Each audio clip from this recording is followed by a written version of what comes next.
with me, and I know you'll see that a song changes everything. That's it. Good morning, everyone. Good morning. Welcome to Arts for the Health of It. I'm Richard Wilmore. I'm Catherine Pardesini, and we are here this morning with Lisa Orr. Welcome, Lisa. Oh, wait, I can do this. Wait, hold on. This is how professional we are, Lisa. Wait, say that again. We're here with, drum roll. Oh, you have Lisa applause. Orr. Oh, I feel Yay! I'm going to bow. It goes on. It's looped, so this can use... Sit down, everyone. Sit down, please. I love the hair flip. She was worried that 4,000 people would be listening, and maybe they are now. We don't even know. Oh, you guys know really how to make a girl feel special. Thanks for having me. I uploaded that just for you. I love it. I mean, those are real people. Sorry, I didn't mean that. Those are actual people. We have a way to do that. Love it. Lisa, can you tell us a little bit about yourself and how you maybe ended up on this podcast? Yes, that would be a great place to start, right? People are like, "Who is this girl?" So I'm Lisa Orr. I live in Massachusetts, just north of Boston, and I am a breast cancer survivor. I was diagnosed when I was 31. It was actually just before the new year in 2018 when I had two little boys. I had a 3-year-old and an 18-month-old. And I was kind of just getting back into the swing of like feeling like, all right, I got this. I have 2 kids and I'm sort of understanding how to be a mom of 2 crazy boys. And I felt like I was in such a good place mentally. I was starting to kind of take care of myself again, exercising, eating healthier. So I was on, we had a treadmill in our basement and I was running on the treadmill and I kept getting this like pulling sensation in my armpit, which I thought was weird, but also at the same time was like, oh, it's just a muscle. It's fine. And when I stopped my run, it kind of prompted me to feel around in the area and I felt a rock hard lump on my breast and almost to the point, like it took my breath away to the point where I was like, how did I not feel this before? Like, how is this the first time I'm noticing this? So my personality, my anxious personality went right to panic. I've never had a reason to be, anxious about my health, but I've always had health anxiety. And so clearly I went directly to that dark space. Meanwhile, I call my husband down and he's like, you're fine. This is nothing. And my parents are both in the medical field. So I called them immediately. They were also like cautiously like, no, it's most likely fine. You're only 31. We have no family history of anything, but let's get it checked out just to be sure. So they had that kind of like medical background knowledge that kind of allowed me to go further. And I'm glad, obviously, that I did. Got a mammogram. They called me back in for more pictures, which I feel like you read about that as being not a great thing. So immediately, again, my head was just not in a good spot. Then they called me to have an ultrasound. And when the radiologist came in the room and sat down on the bed and, kind of put her hand on my leg, she didn't know for sure, but she was like, we need to biopsy this. And I feel like just the room went black. I'm sure everybody has that moment when they're diagnosed where, and again, this wasn't my official diagnosis, but it was that moment that kind of made it extremely real. I just feel like I was like floating over myself and just didn't even really understand what was happening. She was talking, but I wasn't comprehending a word she was saying, hyperventilating, etc. Anyways, she fit me in for a biopsy that afternoon, which was amazing. And then I got the call the next day that it was triple negative breast cancer, which I used to be someone who would go right to Google, and I learned the hard way not to do that. Not to do that. When it comes to cancer in general, but specifically triple negative breast cancer, I mean, it sounds like a death sentence. I mean, the statistics, everything you read about it, how rare it is in my age, and how it just wasn't good. I was not in a good spot mentally. And from there, it kind of was a blur. You know, I went and had a second opinion. And then I ended up choosing my oncologist at Dana-Farber, since, I mean, very lucky to live so close to such incredible, you know, healthcare and doctors, especially in the oncology space. So chemo, with some hiccups along the way, I ended up being allergic to one of the drugs I was supposed to get. So they had to bring me to that like super fun round table discussion of all the like super smart oncologists and say, what do we do with this girl? What do we do? Yeah, that was me. And then, so 13 rounds of infusion, surgery, and then 36 rounds of radiation brought me from January all the way to October of 2019. And then with triple negative, it's like, all right, see you in a few months. There's no medication you go on. There's no safety net, really. I feel like with hormone positive breast cancers, you start taking that pill, and at least maybe you feel a little bit like, okay, I'm still doing something that could be fighting if I still have cancer in me. But no, so that is when the real kind of mental game started for me. I feel like throughout treatment, I am such a type A kind of person. So I was like head down, my watch, sorry. Head down, like checking off those treatments. We got this, like I'm just in it. And then as soon as I wasn't in treatment anymore, it's almost like that's when it all kind of settled in and hit me. And it was right around that time when my sister actually found this organization called Elephants in Tea. And I have always loved to write, but she found this, and it's a magazine, and you can write about your cancer experience, and you can read about the experiences of other people who have been through cancer. And so it sounded like a perfect opportunity for me to kind of take what was in my mind and try and get it out and try and work on that mental health piece. Because I'm not going to lie, to be honest, during treatment was not one of those that was like going to support groups. I felt so much like I am having such a hard time with this. I can't even comprehend like listening to other people's hard time, if that makes sense. Yeah.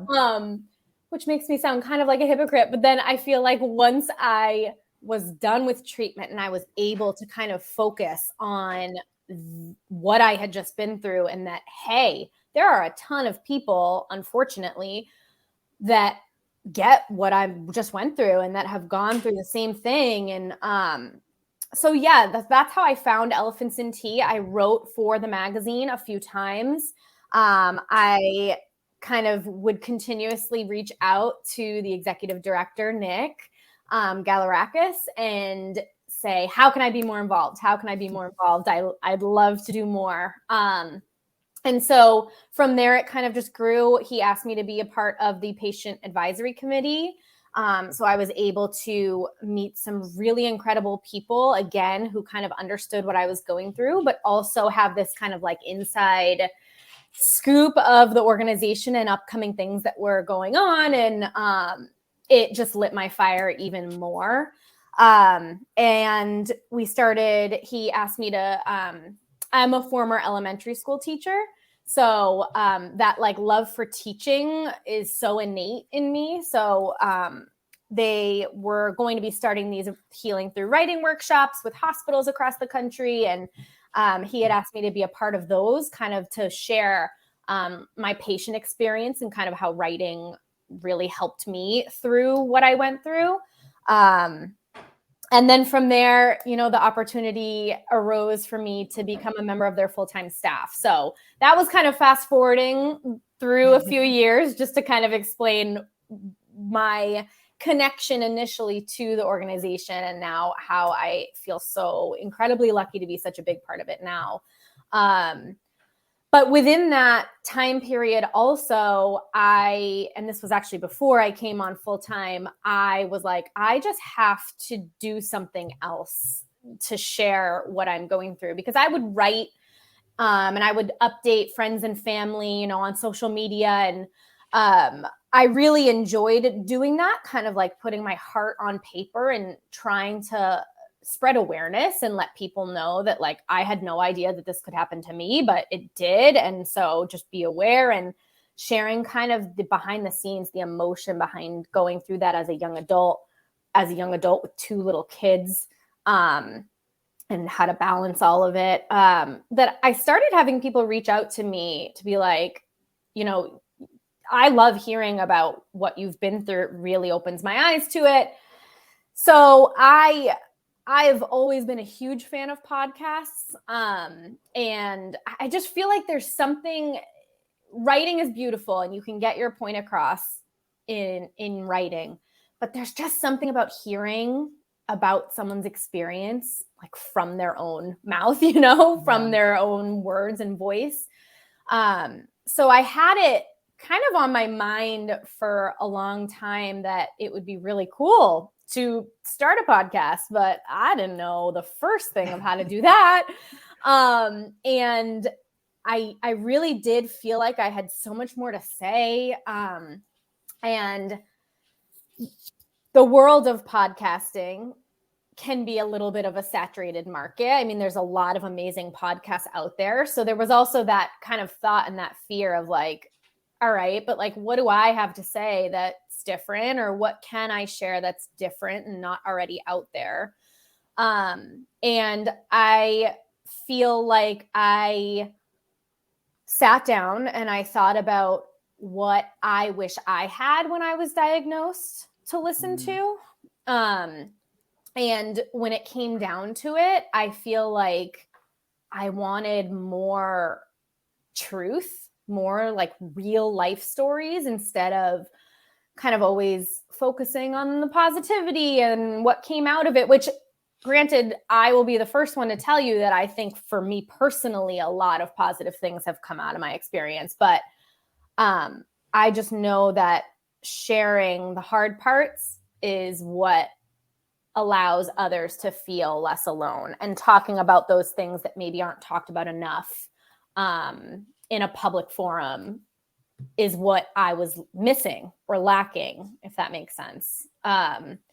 So that was kind of my goal, is to see what parts of my experience I could share that were maybe not the parts that were super easy to listen to, or getting the perspectives of the people around me. I think that was huge, like interviewing my husband, my sister, my mom, and kind of like getting their take on it, because I feel like a lot of times the caregivers, the people close to the people going through cancer, I don't want to say are like left in the dust, but they're as much of a part of it as you are. Yeah, they're not getting the treatment, but they're going through a lot. Mm-hmm. So those were like where my ideas started spinning. And then I had people reaching out to me saying like, I want to share my story. Will you have me? I want to share my story. And it became so apparent that people are just craving that like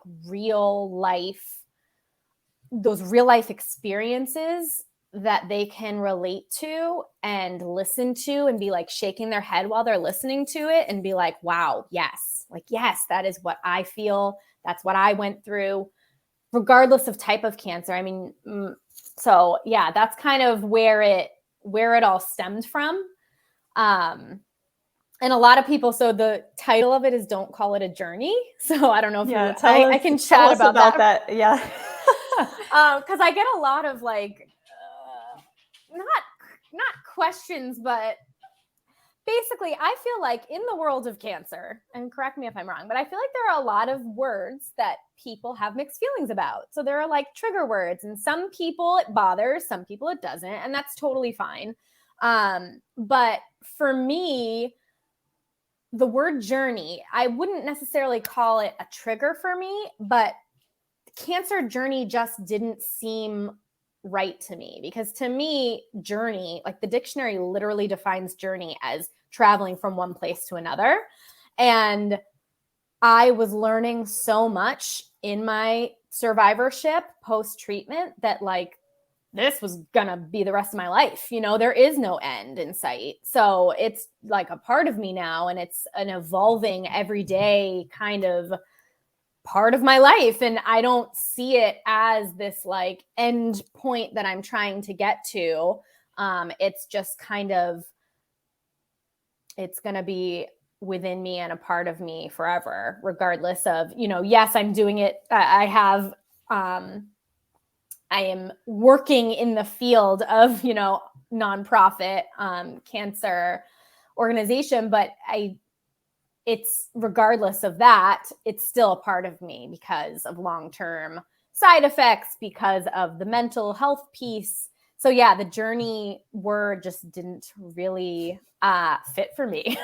So that's where the journey yeah, go ahead, Richard. A journey makes it seem like you're Dorothy going down the yellow brick road, like you're gonna find some fun people, and you know, like sure there might be a witch every once in a while who's going to throw fire at you, but like you'll deal with it. Like, And but then I think it's over. Yeah, and then it's Yeah. over, and then suddenly it's not black and white anymore. As you know, I was probably closer to a war than a journey, but I don't know. We talk about that a lot during training of, you know, things to say to people. And we do it a lot of times to make ourselves feel better because we're uncomfortable with the situation that's happening. But I think as a society, we also use words to make everything seem lighter and not as awful as they are, when really the truth is it's awful. You're fighting for your life. And, you know, that's why hide that? Like, exactly. Why try to make that anything other than what it is? I have a couple questions about your diagnosis. Did you have a family history? No family history. So breast cancer in general, I think only like a 9% or some crazy low number is genetic. So no family history, which is again another reason why my family and myself were kind of like, it hopefully isn't anything, because we don't have the family history. I have some like one or two very extended family members, but not necessarily with triple negative that we know of. And can you tell everybody what triple negative is? Yes. Oh, sorry. I should have said that. So it means that there's no hormone receptors. So it's ER negative, PR negative, and HER2 negative. So I'll never forget my first oncologist literally like drawing a little drawing of the little like cell and showing that it has like negative. That's how I think of it. So it means it has none of the hormone receptors. And for that reason specifically, treatment options are pretty slim. They're, you know, historically it can respond really well to chemotherapy, but again, there's only a few that are like that work for it. So if unfortunately your cancer is not responding well to the typical line of treatment for triple negative, your options are very, very slim, which is why I think, research is obviously incredibly important.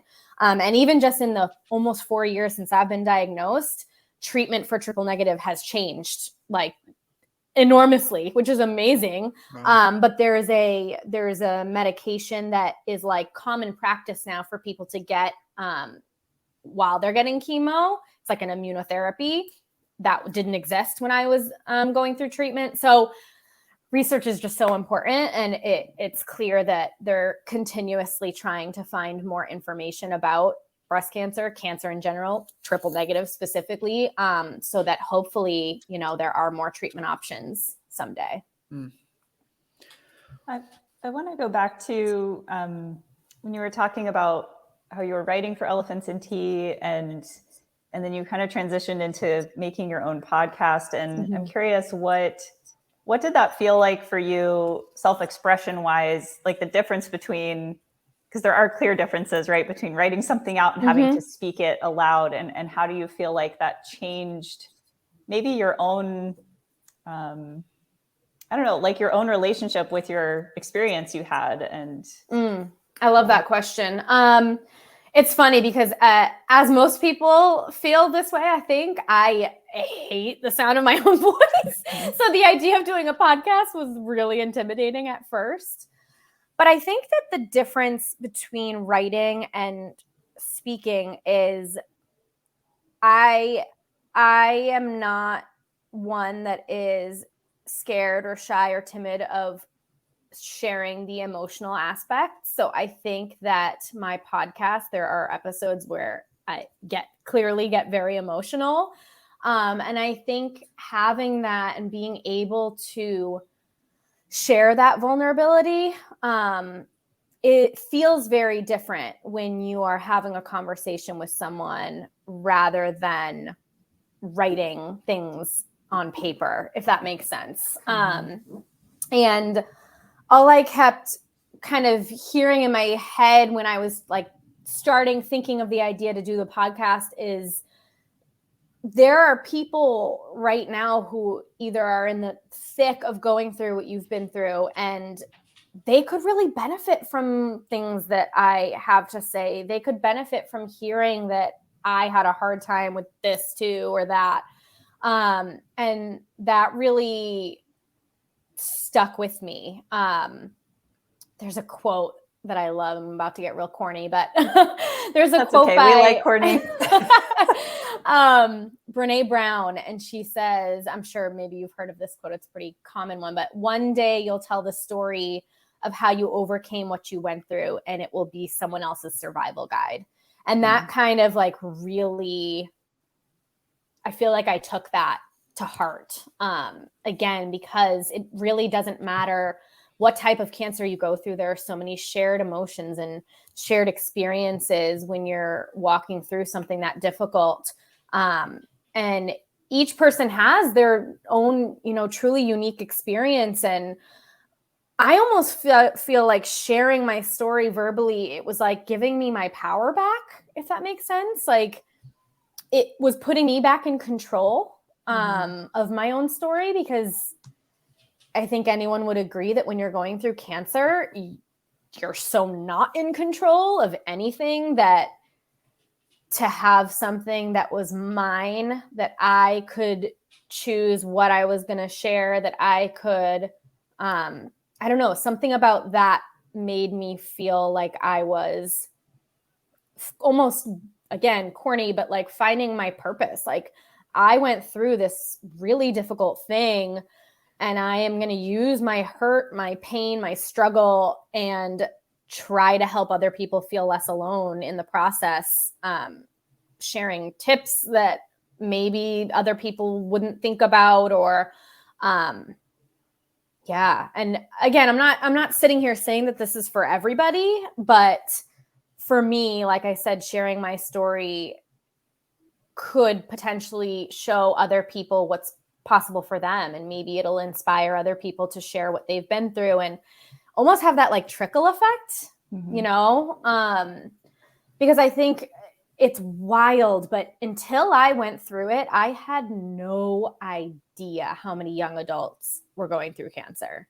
You just don't know if it's not a part of your life. It's not on your radar. Yeah. No, not at all. So that weirdly kind of became so vivid. And I was like, wow, if there are this many people talking about it, think of how many people there are going through this that aren't, or that could use like to hear this voice and these thoughts. And yeah, I don't know. I guess on that note, can you share, like, for people that, I don't know, like at any stage of this process that feel like, whether it's they want to write something down and they don't know where to start, or they're like, I want to start my own podcast. How do I do that? Can you, I guess, share some tips for how to get started, or just how to kind of like gently, I feel like there's some gentleness that has to happen. Like you invite yourself to be expressive, you know? Totally. Yeah. So I don't know if the natural progression is like kind of writing about it first, because that is how it happened for me. And to be honest, before I would, again, like I said, I'm very type A. So like I had all these plans for episodes, and I didn't write out a script or anything, but I would write out some notes and kind of get what was in my head on paper first, and then be able to kind of like talk about it. So that for me was very helpful. But when I take a step back and I think back to like when I even was starting to think about doing a podcast in general, again, I was thinking like, okay, what makes my situation unique? Like what makes me me? What makes my cancer experience something that I feel like people might want to hear about? And for me personally with my podcast, I think one of my main focuses was giving a glimpse into kind of like the behind the scenes. So like my husband's episode is first because I felt so, it was so important to me for people to hear what we went through from his point of view. And the feedback I got from that, from other caregivers being like, oh my gosh, like I listened to his episode and I couldn't believe, like, thank you for having him share what he went through, because it's exactly how I was feeling. So again, maybe thinking about what part of your own experience you think could help other people, and starting there and thinking about, and honestly, my biggest advice would be to just be real. Like that's what people are craving. People don't want to hear this like fluffy, super positive. They want to hear the real positivity. thing. Yeah. Totally. No, totally. So I think in that I had like that as such a goal. And then I also was it was almost like my own therapy, like thinking about what I was going to talk about. And it really just kind of, I found that connection, and I found that it really like was lighting me up and allowing me to use my story with some creativity, and knowing that I was helping people to boot was like icing on the cake. So, yeah, I don't know if that's helpful, but as far as like actually physically starting the podcast, it took a lot of research because again, I had like no idea. I didn't know what programs to use, and mine was like extremely low budget, but I don't think you'd know that if you had listened to it. Because you don't need, that's the fun part, is you don't need a studio. You don't need, you can, exactly. I mean, they're filming movies on iPhones. So you don't need to spend a lot of money to do it. Totally. And mine wasn't, I don't have videos of it. I would video chat with the person I was interviewing so that our conversations were really natural and we could see each other. But it was just the sound recording. So that kind of put the people that I was interviewing at ease a little bit too. And again, there's no right or wrong way to do it. There are so many ways. So if this is something that's interesting to you, if you're listening, do your research and find what you think will work for you. I mean, I literally, like I said, I have 2 little kids. You need it to be pretty quiet to record a podcast. My recording studio was my tiny closet in my bedroom. Yes. And I would literally sit on the floor. Sit on my floor with a pillow. And that's where I did it. And it would often be once the boys were in bed or at like really weird hours. And, but it was such a passion project for me that like I had such a drive to do it that I just made it work around all the other things going on in my life. So I guess that too, if someone's listening to this and has been like on the fence or like, I don't know, maybe I'll do it, because what's the worst that's going to happen? You never know who could really benefit from hearing what you've been through. And I think that's just the key, to be honest. I think for podcasts, some people think there's so much pressure to be consistent with it, and I have to do it every week. And, sometimes I just don't want to talk. Do you ever go through that where you're like, I just don't want to like do this right now? Do you ever take breaks? Do you have like seasons, or how do you construct that? Yeah, so technically I have one full season. It was 22 episodes. And that type A personality is going to come shining back through, because for me, I was like, I got to release an episode every Monday. Like I have to do it. So I did everything I could to make that happen. Whether that mean, back recording and then doing the editing on my own and getting them ready so that I could have a few weeks like off where I wasn't actively doing anything.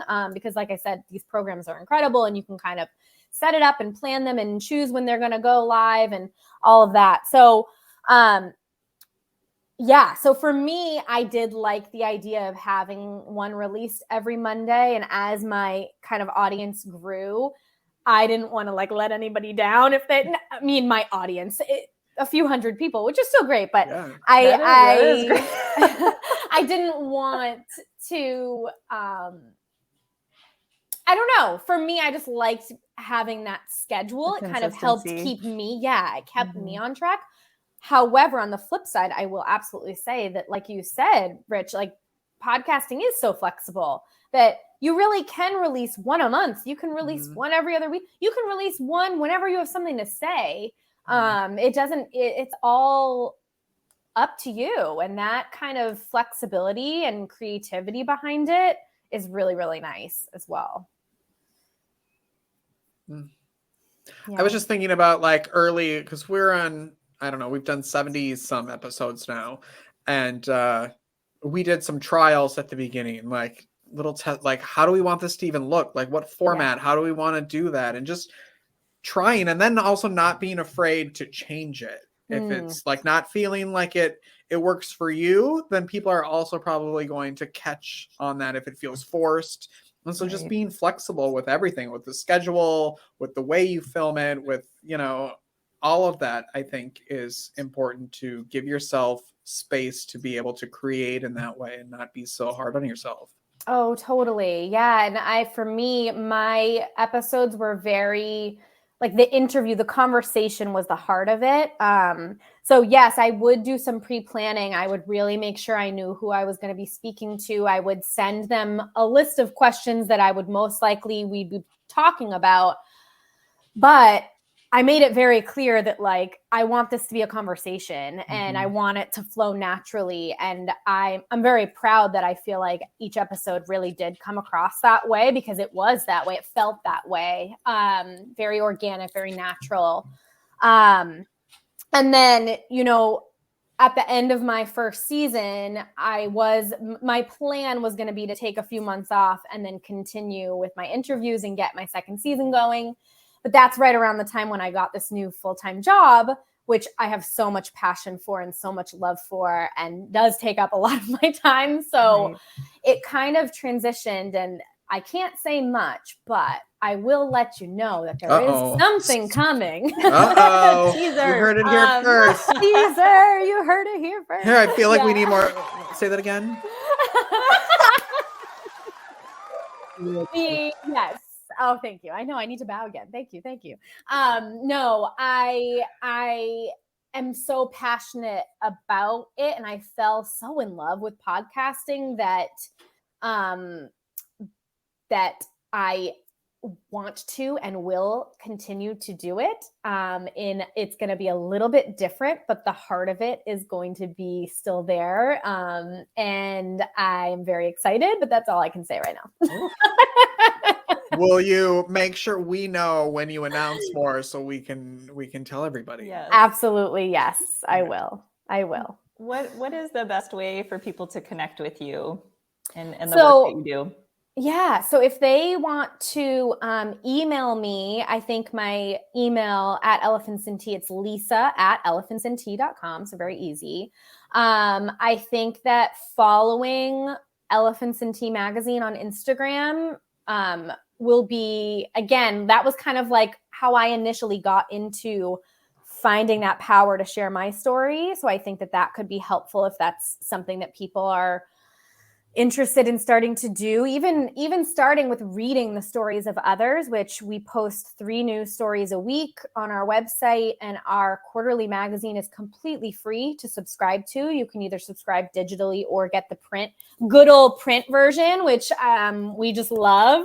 Awesome. So it's such a beautiful magazine. It is. Like it looks beautiful. All the content, like, oh, so jealous. It's lovely. Our And you director- guys, you cover so many topics for people who haven't looked Yeah. at your site yet. Like there's stuff about survivorship, patients, sexuality, caregivers. It's just such a really rich content, I feel like. Thank you. And that's, I mean, our director of content, Rachel Mihalko, is just incredible. I think our team of 3, we only have 3 full-time employees. We're small but mighty. Yeah, definitely. That's amazing. We're very proud of what we do. And like you said, I think that's our slogan. I probably should have shared that, is the elephant in the room is cancer and tea is the relief that conversation provides. So it really is the heart and soul, is that storytelling and talking about the things that aren't talked about enough. And I think that there's, again, just so much power in that. So we're very proud of it.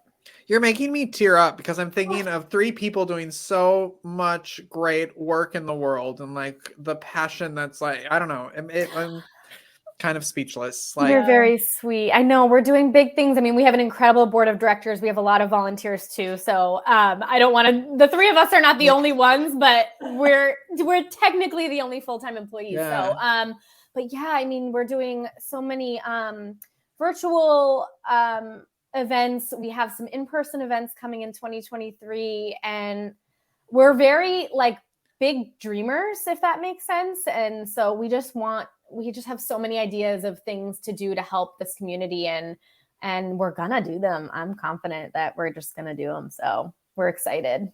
well, you've always been super supportive of Hearts Need Art, and we've done some stuff together, and we appreciate it. And this is a little way that we can thank you back. Thank you. But any way we can help, of course, reach out. You guys are great. We love you. Thank you. And we love you right back. And thank you so much for having me today. It's always nice to be able to kind of share my story, but also just being on your platform, and you guys do such incredible things too. And just thank you. It's been really nice chatting with you both. Thank you, Lisa.